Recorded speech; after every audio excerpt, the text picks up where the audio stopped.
Bonjour. La nature ne s'interdit rien. Elle se permet tout, parce qu'elle a du temps. Le hasard et les conditions favorables vont faire se croiser et se rencontrer de nouveau plusieurs fois certains organismes qui vont développer certaines convergences adaptatives. Lorsque celles-ci se répètent au fur et à mesure du temps, on peut aboutir à une hyper-adaptation de l'un comme de l'autre. Cela s'appelle la coévolution. Ce papillon morosphinx est en train de butiner une inflorescence de lantana dont chaque fleur va changer de couleur une fois qu'elle aura été pollinisée. Ceci permettra au papillon d'aller directement à sa cible. Mais il s'agit ici d'une simple étape que l'on peut appeler convergence adaptative, préalable nécessaire au processus de coévolution. Alors l'évolution suit toujours le même processus. Brassage génétique, allié à une pression environnementale, le tout aboutissant à une sélection naturelle drastique. Et ce n'est que lorsque les organismes des deux règnes ont des convergences adaptatives poussées que cela aboutit à de la coévolution. L'arôme tacheté nous fournit un premier exemple de coévolution. Cette plante des sous-bois, aussi commune que toxique, produit un liquide d'une odeur nauséabonde qui attire certains types de mouches et les retient prisonnières pendant 2 jours. Que se passe-t-il pour l'instant? Du point de vue de la mouche, elle va rentrer dans la plante, franchir un obstacle constitué par des poils recourbés vers le bas et arriver enfin au liquide qui l'attirait tant. Elle va vouloir ressortir, mais ces fameux poils vont l'en empêcher. Elle est prisonnière. Elle va rester environ 2 jours dans la plante, durant lesquels elle va pouvoir se nourrir du liquide produit par la plante.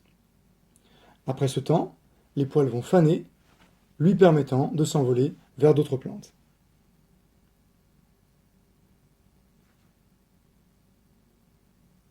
Du point de vue de la plante, une mouche arrive et va polliniser les fleurs femelles qui se situent en bas au niveau du liquide nourricier. Durant 2 jours, les fleurs mâles vont arriver à maturité et déverser leur pollen sur le corps de la mouche, qui va pouvoir être libéré.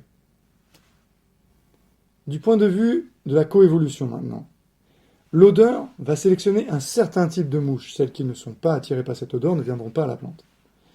Et la taille de la mouche est également importante. Trop grosse, les mouches ne rentreraient pas. Trop petite, elles ressortiraient trop tôt avant d'être chargées de pollen.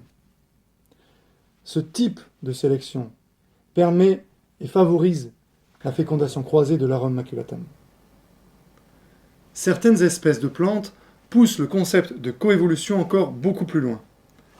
Cette espèce d'orchidée va attirer une seule espèce d'insecte en fonction des phéromones qu'elle produit et qui imitent l'odeur de la femelle de l'insecte, en fonction de la forme de ses pétales, en fonction de la texture de ceux-ci également, et la taille de l'insecte va jouer un rôle important puisque trop grand, il n'arrivera pas à se poser sur le pétale, trop petit, il n'arrivera pas à atteindre le nectar, et également son poids est important puisque trop lourd, il va faire basculer le pétale, il ne tiendra pas dessus, et trop léger, il n'arrivera pas à pousser suffisamment les pollinies pour les faire basculer de façon à ce qu'elles délivrent leur pollen sur son dos.